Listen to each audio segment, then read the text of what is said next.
ont changé. À l'heure qu'il est, il n'y a ni paradis ni enfer.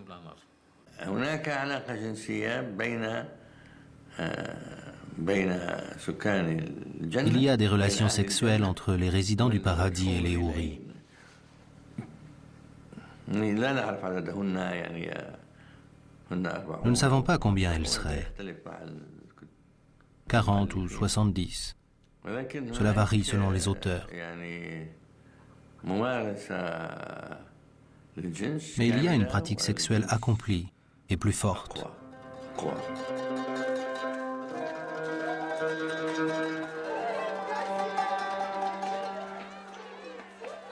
Revenons à la Mecque. Son rang social le protégeant, on ne pouvait attenter à la personne de Mahomet. On va donc s'en prendre à ceux, parmi ses partisans, qui sont les plus démunis, les plus vulnérables, étrangers ou esclaves tels Bilal, ceux qui n'ont ni la gloire d'un lignage ni le prestige de la fortune.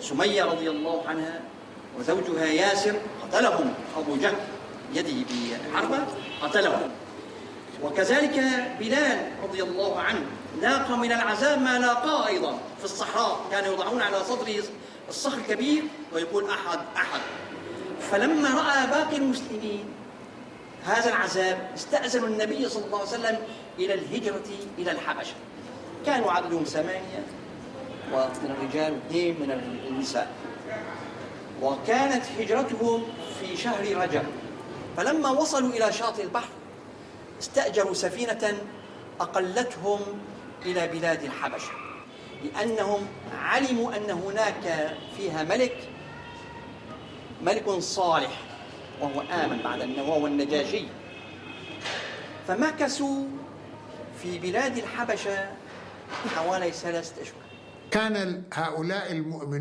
Parmi les croyants, il y avait des hommes, les plus forts, qui demandaient au prophète de les laisser se défendre et se battre contre Koraïch.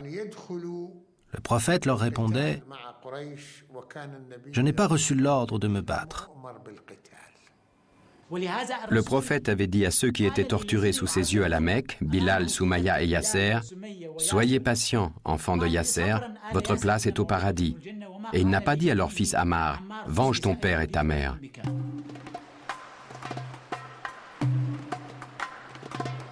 Les notables païens de Koraïch ne croient pas les nouvelles qui parviennent d'Abyssinie. Le Négus, roi de ce pays d'Afrique, aurait bien accueilli la délégation dépêchée par Mahomet, conduite par son jeune cousin Jafar. De leur côté, les Mécois ont envoyé une mission exigeant que les rebelles leur soient livrés.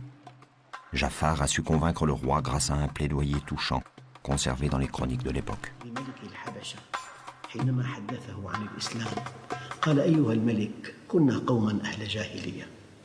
نعبد الأصنام ونأكل الميتة ونأتي الفواحش ونقطع الرحم ونسيء الجوار هذه هي الجاهلية حتى بعث الله فينا رجلا نعرف أمانته وصدقه وعفافه ونسبه فدعانا إلى الله لنعبده ونوحده ونخلع ما كان يعبد آباؤنا من الحجارة والأوثان وأمرنا بصدق الحديث وأداء الأمانة وصلة الرحم وحسن الجوار والكف عن المحارم والدماء كأن هذا هو الإسلام.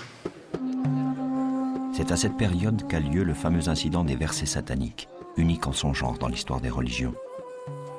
On connaît la colère de Moïse brisant les tables de la loi, la révolte de Jésus contre le silence de Dieu sur le mont des Oliviers. Mais l'expérience de Mahomet ne ressemble à aucune autre.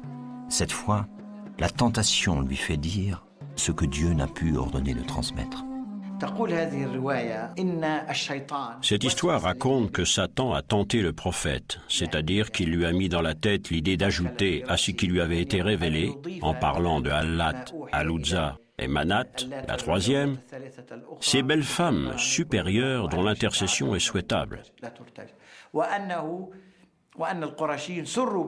Et les gens de Koraïch se réjouirent de cela et lui dirent « Puisque tu reconnais nos dieux, eh bien nous, à notre tour, nous reconnaissons ton Dieu. » Mais un jour ou deux plus tard, Dieu Tout-Puissant le réprimanda et lui fit des reproches, puis fit descendre le verset suivant.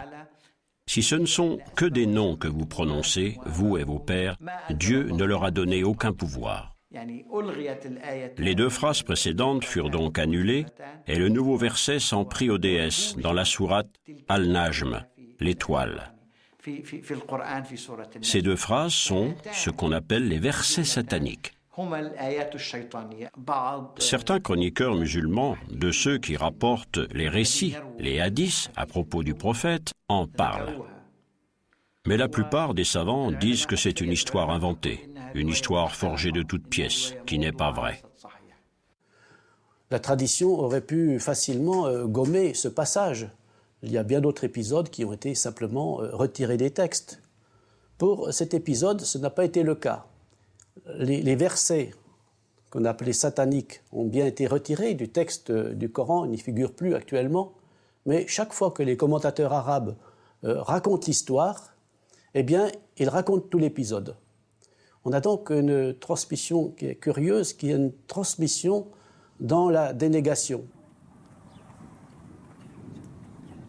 هاجر المسلمون إلى الحبشة ابتعادا عن إيذاء المشركين وعندما وصلوا إلى النجاشي في الحبشة أشيع خبر أن قريش دخلت في الإسلام جميعها. هنالك روايات عديدة تقول أن الرسول عليه الصلاة والسلام كان يتمنى أن الله سبحانه وتعالى يذكر قريش بشيء يخصهم في القرآن الكريم حتى يستميلهم إلى الإسلام. وتقول الرواية بأن الرسول عليه الصلاة والسلام كان في المسجد وصلى ودخل المشركون خلف الرسول في الصلاة وورد ذكر قصة القرانيق والتي يقول فيها تلك القرانيق العلا وإن لشفاعتهن لترجى. وكان بعض المشركين خلف الرسول عليه الصلاة والسلام فسجد الرسول وسجد من كان من قريش معه. كان معظم قريش لما سمعوا بذكر هذه الآلهة سجدوا مع المسلمين ظنا منهم بأن الله سبحانه وتعالى خصهم بهذه الذكرى. وشيع هذا الخبر في الحبشة عند المسلمين المهاجرين من مكة المكرمة وظنوا بأن قريش دخلت إلى الإسلام وبذلك يكتفون شرهم. فخرجوا من الحبشة عودا إلى مكة المكرمة ولكنهم فوجئوا بعكس ما ورد من هذه الرواية وأن قريش لا زالت على دين الآباء والأجداد دين عبادة الأصنام والأوثان. فمنهم من عاد إلى الحبشة ابتعادا عن إيذاء المشركين ومنهم من بقي في مكة المكرمة وصبر على الإيذاء.